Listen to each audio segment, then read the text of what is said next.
વાલા મિત્રો, જેઓએ અન્યાય કર્યો હોય કે ખોટું કર્યું હોય તેમને માફ કરી શકાય. જ્યારે કોઈ પસ્તાવો કરે ત્યારે તેને પુનઃસ્થાપિત કરવા અને દિલાસો આપવા માટે બાઇબલના વચનો આપણને હા કહે છે. યાદ રાખો, ક્ષમા ન કરવી એ દુશ્મનનું વિભાજન અને ઝઘડો પેદા કરવાનું સાધન બની શકે છે. માટે મિત્રો, એકબીજાને હંમેશા માફ કરો.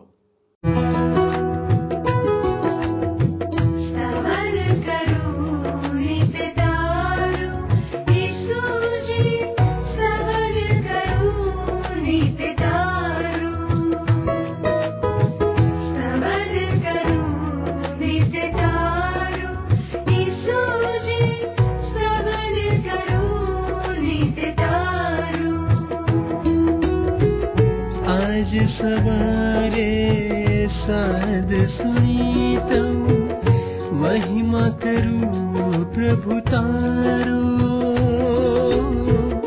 महिमा करूं प्रभु तारो, स्तवन करूं नित तारो.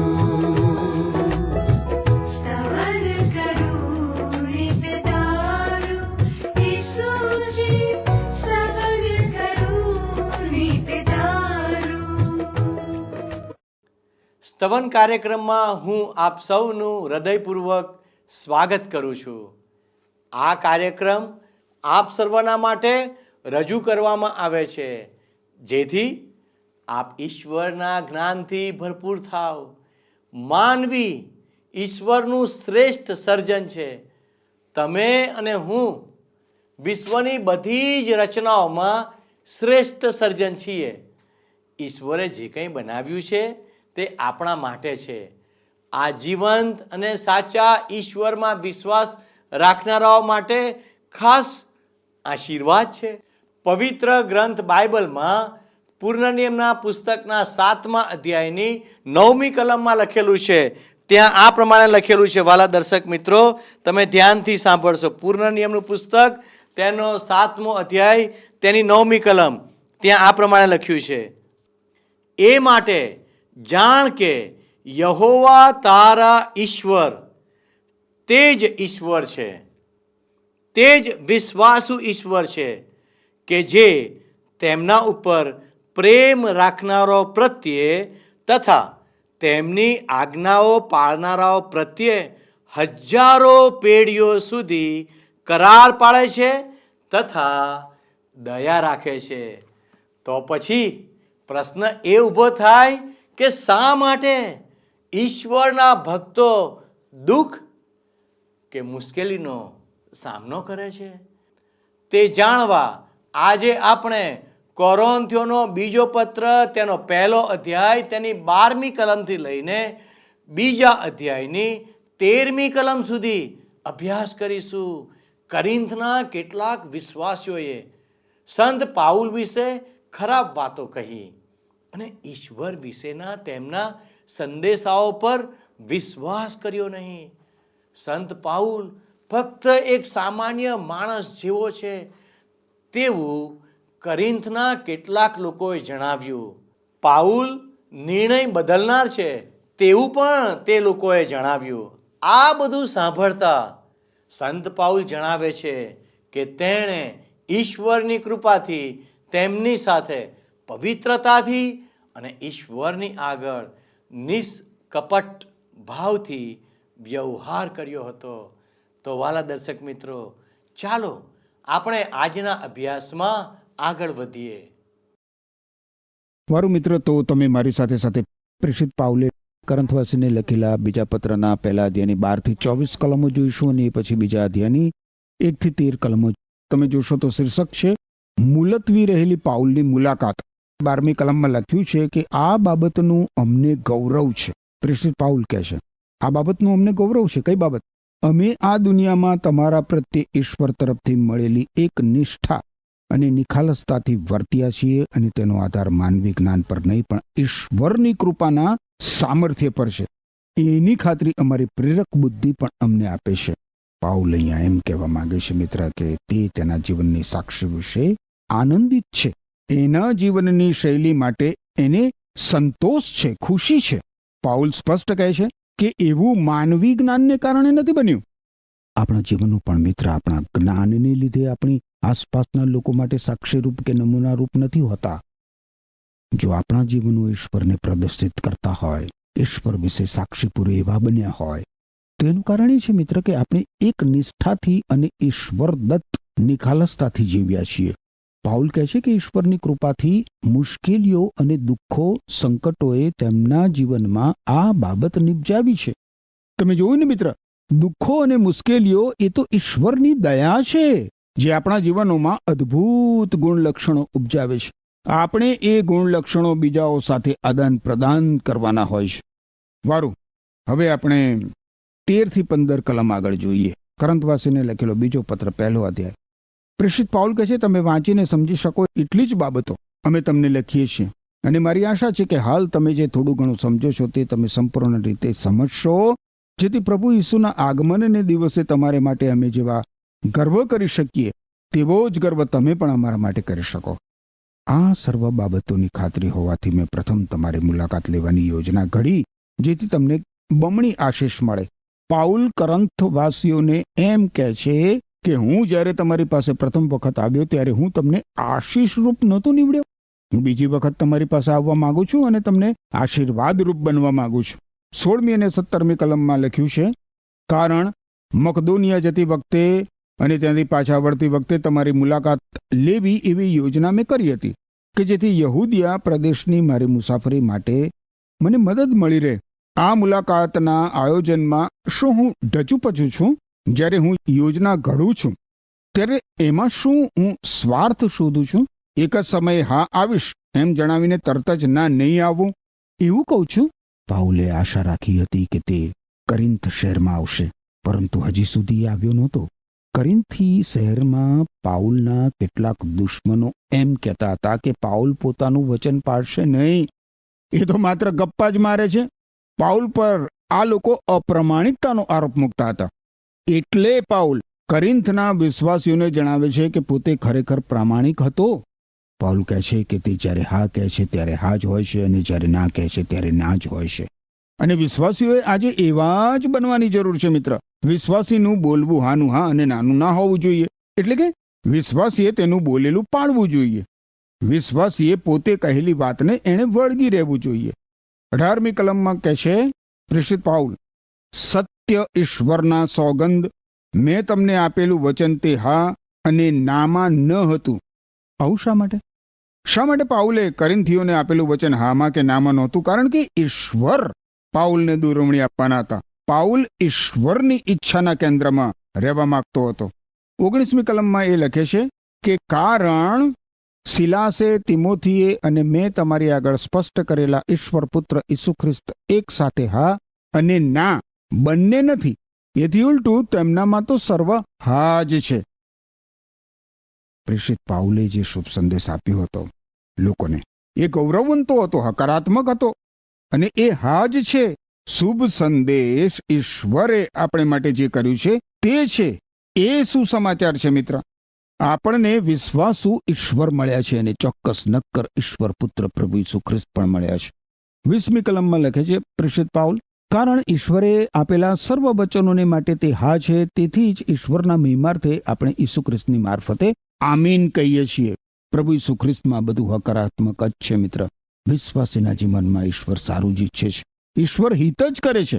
પ્રેષિત પાઉલ આગળ 21 અને 22મી કલમમાં કહે છે, ઈસુ ખ્રિસ્તમાંના અમારા જીવન વિશે ઈશ્વર અમને અને તમને પણ ખાતરી આપે છે, અને ઈશ્વર જ આપણને અલગ કર્યા છે. આપણા પર તેમની માલિકીની મુદ્રા મારી છે, અને તેઓ આપણે માટે સર્વસ્વ છે. એની ખાતરી રૂપે આપણા હૃદયોમાં વાસો કરવા પવિત્ર આત્મા આપ્યો છે. આપણી પાસે વિશ્વાસુ ઈશ્વર છે મિત્ર, સત્ય ઈશ્વર અને ચોક્કસ નક્કર પ્રભુ ઈસુ ખ્રિસ્ત છે, અને સાથે સાથે આંતરનિવાસી પવિત્ર આત્મા પણ છે. આ કલમોમાં પવિત્ર આત્માનું સંપૂર્ણતયા સેવા કાર્ય પ્રદર્શિત કરવામાં આવ્યું છે મિત્ર. 21મી કલમમાં આપણને આ વિધાન જોવા મળે છે. સાંભળો, ખ્રિસ્તમાંનું અમારું જીવન. હવે ઈસુ ખ્રિસ્તમાં કઈ રીતે આપણું જીવન સ્થાપિત થાય છે?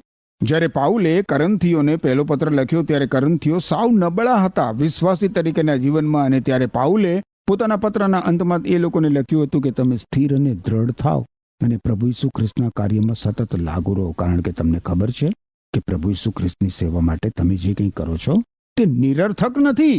આગળ 23મી કલમમાં પાઉલ કહે છે, ઈશ્વર પણ મારા સાક્ષી છે કે તમારા પર દયા લાવીને જ મેં કોરિન્થ નહીં આવવાનો નિર્ણય કર્યો. પાઉલ અહીંયા એમ કહેવા માંગે છે મિત્ર કે જો તે આ પહેલા કોરિન્થ ગયો હોત તો તેણે તેના પ્રથમ પત્રમાં જે કંઈ કર્યું હતું એ ત્યાં જઈને કરે. તમને યાદ હશે જ મિત્ર કે પ્રેષિત પાઉલે કરંથીઓને લખેલા પ્રથમ પત્રમાં એણે ભરપૂરપણે સુધારણા માટે સૂચનાઓ આપી હતી કરંથવાસીઓને. પાઉલે એ પત્રમાં બહુ જ કડક વલણ અપનાવ્યું હતું. પાઉલ અહીંયા એમ કહે છે કે જો હું કોરિન્થ શહેરમાં આવ્યો હોત તો હું તમારી સાથે બહુ જ કડકાઈથી વર્તેત, પરંતુ હું તમને મારા કડક વર્તનથી બચાવવા માંગતો હતો. હું જોવા માંગતો હતો કે મારી વાત માનીને તમે જાતે જ બધું સીધું કરો છો કે નહીં. હવે છેલ્લી કલમ જુઓ, 24મી કલમ, પહેલા અધ્યાયની, કરંથવાસીને લખેલો બીજો પત્ર, પહેલો અધ્યાય, 24મી કલમ. તમારે આ સિદ્ધાંતોમાં વિશ્વાસ કરવો જ જોઈએ.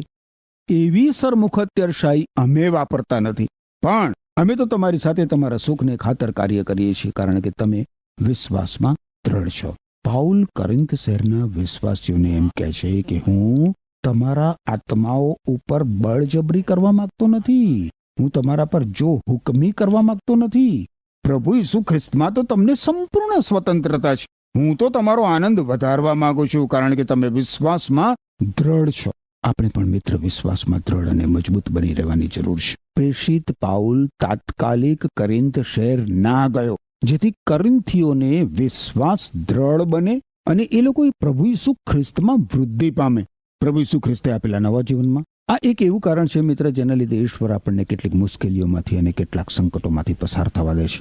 એવા સમયોમાં યાદ રાખો મિત્ર કે ઈશ્વર પોતે તમારી સાથે છે. વારું આપણે હવે કરંથવાસીઓને લખેલા બીજા પત્રના બીજા અધ્યાયમાં પ્રવેશ કરીએ. પહેલી કલમ જોઈએ. તેથી મેં આ નિર્ણય કર્યો છે કે હું ફરીવાર તમારી મુલાકાત તમને દુઃખી કરવાને માટે લઈશ નહીં. પાઉલ અહીંયા કબૂલ કરે છે કે કોરિન્થના વિશ્વાસીઓથી તે નારાજ થયો હતો. જો પાઉલે તેમની મુલાકાત લીધી હોત તો તેઓ દુઃખી થયા હોત. બીજી કલમમાં પાઉલ કહે છે કે કારણ જો હું તમને દુઃખી કરું તો પછી મને આનંદિત કરનાર કોણ બાકી રહેશે? જેમને મેં દુઃખી કર્યા છે તેઓ જ. પાઉલ કોરિન્થવાસીઓના વિશ્વાસીઓથી દુઃખી થયો હતો. આ લોકોએ પાઉલને નાસીપાસ કર્યો હતો અને એટલે એ એના દુઃખમાં આંખોમાં આંસુ સહિત એમની મુલાકાત લેવા માંગતો નહોતો. પાઉલ કોરિન્થના વિશ્વાસીઓને પણ રુદન કરાવે અને પછી પાઉલને કોણ આનંદિત કરે? એ લોકો બધા પોતપોતાની આંખો લૂછતા હોત. ત્રીજી કલમમાં પાઉલ શું કહે છે? હું તમારી પાસે આવું ત્યારે મને આનંદિત કરનારા લોકોથી જ મારે દુઃખી ન થવું પડે, માટે જ મેં તમને પેલો પત્ર લખ્યો હતો. પણ મને ખાતરી થઈ છે કે જ્યારે હું આનંદિત છું ત્યારે તમે બધા આનંદિત છો. પાઉલ આનંદ સહિત કોરિન્થ શહેરમાં જવા માંગતો હતો. પાઉલ એ આ લોકોના સમાચારની રાહ જોતો હતો. એવા સમાચારની રાહ કે પાઉલે એના પહેલા પત્રમાં જે બાબતો વિશે એ લોકોને ઠપકો આપ્યો હતો એ ધ્યાનમાં લઈને એ લોકોએ એ બાબતોમાં સુધારણા કરી છે.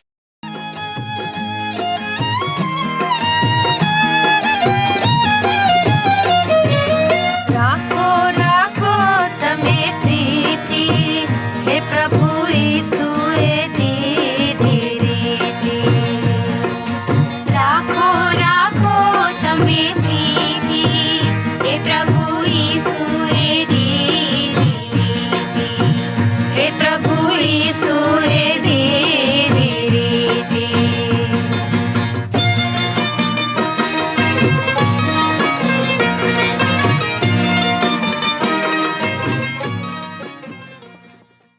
હવે પાઉલ કોરિન્થીઓ સામે પોતાનું હૃદય ખોલે છે. જુઓ ચોથી કલમ.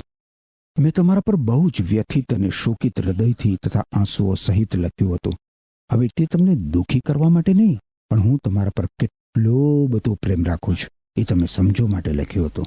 આજે મિત્ર, જો લોકોને કડક શબ્દોમાં ઉપદેશ કરવામાં આવે, વ્યક્તિગત અંગત જીવનમાં, સામૂહિક જીવનમાં, કૌટુંબિક જીવનમાં પવિત્રતા અંગે કડક ઉપદેશ કરવામાં આવે તો લોકોને એવો ઉપદેશક, એવો ગુરુ, એવો બાઇબલ શિક્ષક ગમતો નથી હોતો.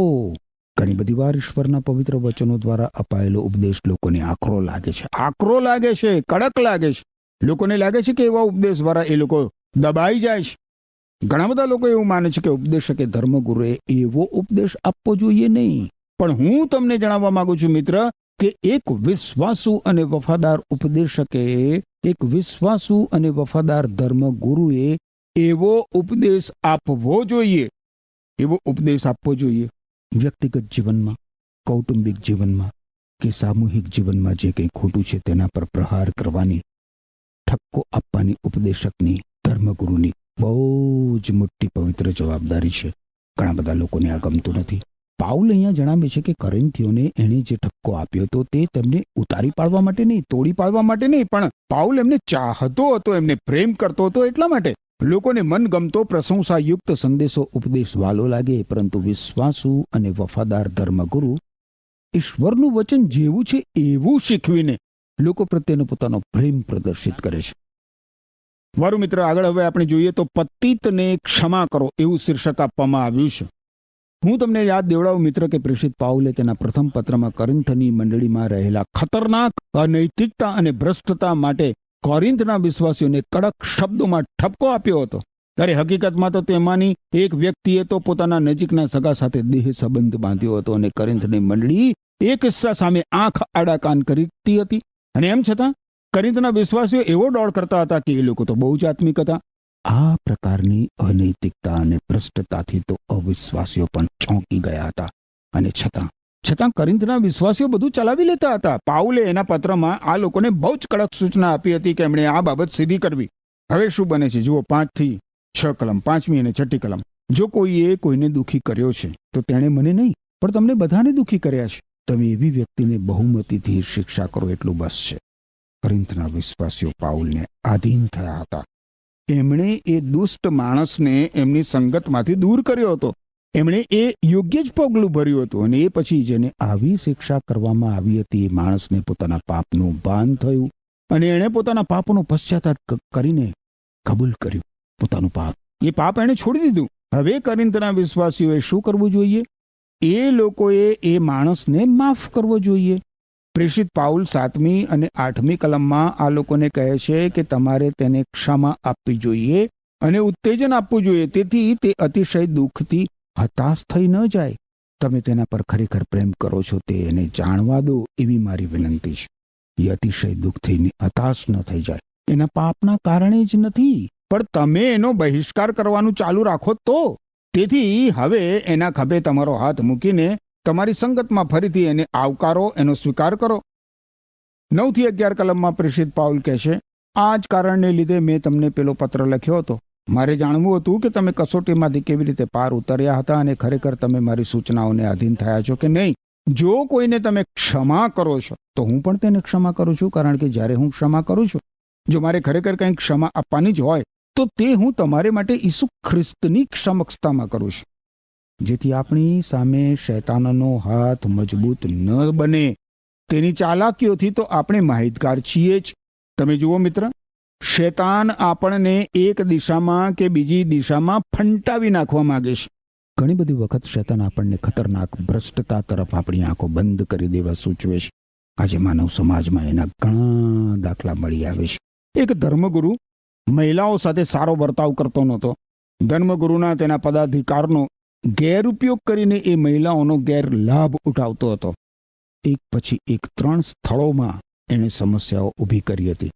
આમ છતાં ચોથા સ્થળમાં લોકોને એની પાશ્ચાત્ય ભૂમિકાની જાણ હોવા છતાં પણ એને ધર્મગુરુ તરીકે આવકાર્યો. એ લોકોએ ખતરનાક અનૈતિકતા અને ખતરનાક ભ્રષ્ટતા સામે આંખ આડા કાન કર્યા અને એ ધર્મગુરુએ ત્યાં પણ પોતાનું પોત પ્રકાશ્યું. હવે જો એણે પોતાના પાપોનો પશ્ચાતાપ કર્યો હોત અને પોતાનું પાપ મૂકી દીધું હોત તો, પણ ના, એણે જો કે એવું કર્યું નહીં. પણ જો એણે એવું કર્યું હોત તો લોકોએ તેને માફ કરવો જોઈએ.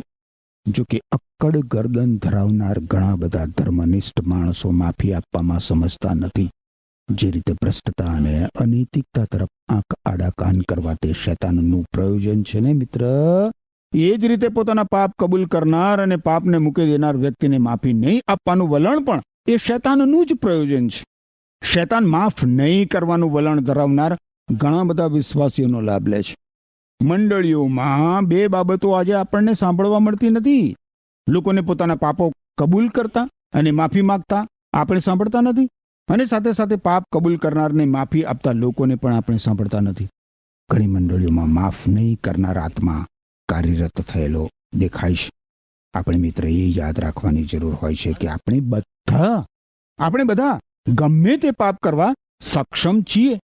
બીજા માણસે જે કર્યું હોય તે આપણે પણ કરી બેસીએ એમ છીએ જ. પાપ કરનાર માણસ જ્યારે પોતાના પાપોનો પશ્ચાતાપ કરે, પોતાના પાપથી પાછો ફરે, ત્યારે નમ્ર આત્માથી તેને પુનઃ સ્થાપિત કરવો જોઈએ. આપણી સંગતમાં, આપણા સત્સંગમાં એવી વ્યક્તિને ફરીથી સંગતમાં સામેલ કરવો જોઈએ. આ તો ધર્મસેવાનો એક ભાગ છે, અને એ એક અદ્ભુત ધર્મસેવા છે. મંડળીની શિસ્ત વિશ્વાસીને પુનઃ સ્થાપિત કરે એવી હોવી જોઈએ. મંડળીની શિસ્તમાંથી 2 ભૂલો દૂર થવી જોઈએ. પહેલી ભૂલ તો છે અનહદ પ્રમાણમાં છૂટછાટો અથવા તો નરમ વલણ અને ભૂલો નહીં સુધારવાનું વલણ. બીજી જે ભૂલ છે એ છે અત્યંત કડક બનીને પશ્ચાતાપી પાપીને માફ નહીં કરવાની અકડાઈ. શિક્ષાનો પણ સમય હોય છે, દિલાસાનો વિસામાનો સમય હોય છે. મંડળીની શિસ્ત મંડળીને શુદ્ધ અને પવિત્ર રાખવા માટે તેમજ માર્ગભ્રષ્ટ થનાર લોકોને ફરી યોગ્ય માર્ગે વાળવા માટે અમલમાં લાવવામાં આવતી હોય છે. પરંતુ શૈતાન કોઈને માફ નહીં કરવાના વલણને પ્રેરીને મંડળીની શિસ્તનો ઉપયોગ મંડળીને નુકસાન પહોંચાડવા માટે કરતો હોય છે. આ બાબત શિસ્ત લાદનાર વ્યક્તિને તેની પવિત્રતા માટે ગર્વિષ્ઠ બનાવી દે છે, અને જેને શિક્ષા કરવામાં આવે છે તે વ્યક્તિના હૃદયમાં કડવાશ ભરાઈ જાય છે, અને તે ક્યારેક તો મંડળીનો ત્યાગ કરીને મંડળી છોડી જાય છે. આપણે એ યાદ રાખવું જોઈએ મિત્ર કે કોઈ વ્યક્તિને શિસ્તમાં લાવવા પાછળ આપણો હેતુ એ વ્યક્તિને યોગ્ય માર્ગે વાળી પુનઃ સ્થાપિત કરવાનો છે કે નહીં, કે પછી એને ખલાસ કરી નાખવાનો છે. વારું પ્રેષિત પાઉલ હવે ત્રોઆસમાં પાઉલની ચિંતા એ શીર્ષક નીચે 12મી કલમમાં કહેશે. ઈસુ ખ્રિસ્તનો શુભ સંદેશ પ્રગટ કરવાને માટે જ્યારે હું ત્રોઆસમાં આવ્યો ત્યારે પ્રભુએ ત્યાં કાર્ય કરવાનું દ્વાર ઉઘાડ્યું હતું. તેથી મને ખબર પડી. પાઉલ ત્રોઆસ આવ્યો અને ત્યાં તેને પ્રભુ ઈસુ ખ્રિસ્તના શુભ સંદેશનો પ્રચાર કરવા માટે ખુલ્લું દ્વાર મળ્યું. જોકે એ સમયે પાઉલ તેના હૃદયમાં દુઃખી હતો, કારણ કે તીતસ હજી સુધી કરિન્થથી તેની પાસે પાછો ફર્યો નહોતો અને તેને કરિન્થના સમાચાર આપ્યા નહોતા. એ સમયે પાઉલ કરિન્થ જાય એના કરતા ત્રોઆસમાં પ્રભુ ઈસુ ખ્રિસ્તના શુભ સંદેશનો પ્રચાર કરે એવી ઈશ્વરની ઈચ્છા હતી. પાઉલ અનિશ્ચિત નહોતો. પાઉલ ઈશ્વરને પૂરેપૂરો વિશ્વાસુ હતો અને આધીન હતો. ઈશ્વરે તેને જે તક આપી હતી તે પ્રત્યે પાઉલ વિશ્વાસુ હતો. 13મી કલમમાં લખ્યું છે, પણ મારો ભાઈ તીતસ મને ત્યાં ન મળ્યો, તેથી મને ઘણી ચિંતા થઈ. માટે ત્યાંના લોકોની વિદાય લઈને હું મકદોનિયા જવા નીકળ્યો. પાઉલ ત્રોઆસમાં પ્રભુ ઈસુ ખ્રિસ્તના શુભ સંદેશનો પ્રચાર કરતો હતો ત્યારે પણ તમે જુઓ, કરિન્થના કોઈ સમાચાર એને મળ્યા નહોતા, અને એટલે એ દુઃખી થઈ ગયો હતો. પાઉલ તીતસના પાછા ફરવાની રાહ જોતો હતો, અને તીતસ હજી કોરિન્થથી પાછો આવ્યો નહોતો. પછી પાઉલ ત્યાંથી આગળ ફિલિપ્પી અને મકદોનિયા ગયો. તીતસ પછી ત્યાં પાઉલ પાસે આવ્યો અને કરિન્થના સમાચાર લાવ્યો કે કરિન્થના વિશ્વાસીઓએ મંડળીમાં રહેલું પાપ દૂર કર્યું છે, અને જે ભ્રષ્ટ પાપમાં જીવતો હતો એ માણસે એના પાપનો પશ્ચાતાપ કર્યો છે અને પોતાના પાપથી એ પાછો ફર્યો છે. 13મી કલમમાં મિત્ર જે તીતસ નામની વ્યક્તિનો પાઉલ ઉલ્લેખ કરે છે, એ તીતસ પર પાઉલને પુષ્કળ પ્રેમ હતો અને પૂરેપૂરો ભરોસો હતો. આ તીતસ એક ગ્રીક યુવાન હતો જે પ્રભુ ઈસુ ખ્રિસ્તને શરણે આવ્યો હતો. યરૂશાલેમમાંના ગરીબ વિશ્વાસીઓ માટે રાહત ફાળો ઉઘરાવવામાં તીતસ પણ સામેલ હતો. તીતસ પાસેથી કરિન્થના સમાચાર મેળવવાથી પ્રેષિત પાઉલને આ બીજો પત્ર લખવાની પ્રેરણા મળી. પાઉલ આ બીજો પત્ર લઈને તીતસને કરિન્થ મોકલવાનો છે. હવે મિત્ર આપણને ઈસુ ખ્રિસ્ત દ્વારા વિજય એવું શીર્ષક જોવા મળે છે. હવે પછીની કલમમાં જે કહેવામાં આવ્યું છે એ સેવા કાર્યનો વિજય પ્રદર્શિત કરે છે. સેવા કાર્યનો વિજય, એમાં સેવા કાર્યનું સામર્થ્ય આપણને જોવા મળશે. ઈશ્વરના સેવા કાર્યનું સામર્થ્ય, ઈશ્વરના સેવા કાર્યનું સામર્થ્ય એ ઈશ્વરના સેવા કાર્યની મહાનતા બતાવે છે. મને મિત્ર આજે પ્રભુ ઈસુ ખ્રિસ્તનો સામર્થ્યથી ભરપૂર શુભ સંદેશ અને સામર્થ્યવાન ઈશ્વરનું સમર્થ વચન શીખવવાની ઉત્તમ તક મળે છે. એ માટે હું પુષ્કળ આનંદ અનુભવું છું. હવે પછીની કલમોમાં આપણને બહુ જ મહાન અને ગૌરવવંતું ચિત્ર જોવા મળશે. તમે મિત્ર હવે પછીની કલમો વાંચી રાખજો. ફરી મળીએ ત્યારે ઈસુ ખ્રિસ્ત દ્વારા વિજય એ શીર્ષક નીચેની કલમો ઉપર આપણે વિચાર કરીશું. ઈશ્વર તમને આશીષ આપો. આમેન. પ્રિય મિત્રો, આજનો પાઠ શીખવે છે કે જેમ સંત પાઉલે ઈશ્વરની કૃપાથી કોરિન્થના લોકો સાથે પવિત્રતાથી અને ઈશ્વરની આગળ નિષ્કપટ ભાવથી વ્યવહાર કર્યો, તેમ આપણે પણ મંડળીના લોકો સાથે અને દરેક વિશ્વાસી સાથે વ્યવહાર કરવો જોઈએ. અહીં સંત પાઉલ જણાવે છે કે કોઈ પણ વાતની સ્પષ્ટતામાં તમારી હા તે હા અને ના તે ના હોવી જોઈએ. ઈશ્વરે સંત પાઉલને અભિષિક્ત અને મુદ્રિત કર્યા છે અને તેમના હૃદયમાં પવિત્ર આત્માનું બાનું આપેલું છે. તેમ આજે આપણને પણ ઈશ્વરે તેમની સેવામાં પસંદ કર્યા છે. કેટલું સરસ! સંત પાઉલ ઈશ્વરને સાક્ષી રાખીને આપણને કહી રહ્યા છે કે તમે વિશ્વાસમાં અડગ રહો, જેથી તમારી સાથે સેવા કરનાર તમામને આનંદ મળી રહે. મિત્રો, શું તમે વિશ્વાસમાં અડગ છો? તમારી જાતને આજે જ તપાસો. સંત પાઉલ દલીલ કરે છે કે જેણે તેને દુઃખ પહોંચાડ્યું છે તેણે તેને નહીં પરંતુ સમગ્ર મંડળીને નુકસાન પહોંચાડ્યું છે. તેઓ તેમને સલાહ આપે છે તે વ્યક્તિને માફ કરો અને દિલાસો આપો, જેથી તે અતિશય દુઃખમાં ડૂબી ન જાય અને તેના પ્રત્યે તમે પૂર્ણ પ્રેમ રાખો. નહીં તો શૈતાન આ પરિસ્થિતિનો લાભ લઈ શકે છે. આ બાબત સમજવા ઈશ્વર તમને મદદ કરો. અને આવો કાર્યક્રમની સમાપ્તિ પહેલા આપણે પ્રાર્થના કરીએ. વાલા પ્રભુજી, અમે ધન્યવાદ આપીએ છીએ આ અદ્ભુત શિક્ષણને માટે. પવિત્ર પ્રભુ, આ શિક્ષણ દ્વારા મને તમે નમ્ર બનાવતા જાઓ, તમારી બીકમાં જીવન જીવનારો બનાવો. અને પવિત્ર પ્રભુ, અમારા દરેક દર્શક મિત્રોને માટે અમે એ જ કૃપા માગી લઈએ છીએ. પ્રભુ, અમારા કોઈ દર્શક મિત્ર કોઈ મુશ્કેલીમાં છે, જરૂરિયાતમાં છે, તકલીફમાં છે, તો દેવ તમે તે પૂરી કરો. અમારા દરેક દર્શક મિત્રોને તમારા હાથોમાં લાવીએ છીએ અને તેઓને માટે આશીર્વાદ માગીએ છીએ. અમારી આ પ્રાર્થના ઈસુના નામમાં માગીએ છીએ. આમેન. વહાલા દર્શક મિત્રો, ઈશ્વર આજે આપની રક્ષા કરો અને આપને સંભાળો. અને આજે આપ જે કાંઈ કામ કરો તે દરેક કામમાં ઈશ્વર આપની સાથે રહો. એ જ પ્રાર્થના સાથે હું આપની વિદાય લઉં છું. આમેન.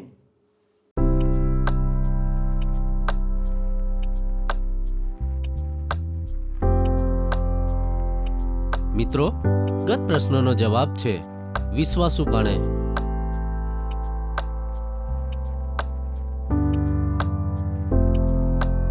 આજનો પ્રશ્ન છે, પાઉલ ત્રોઆસથી ક્યાં આવ્યો?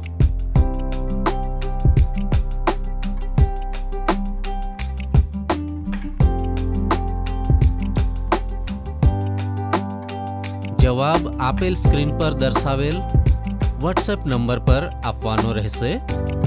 કાર્યક્રમ દરમિયાન પૂછેલા પ્રશ્નોનો સાચો જવાબ આપનાર વિજેતાઓના નામ દર મહિનાના પ્રથમ સોમવારે જાહેર કરવામાં આવશે.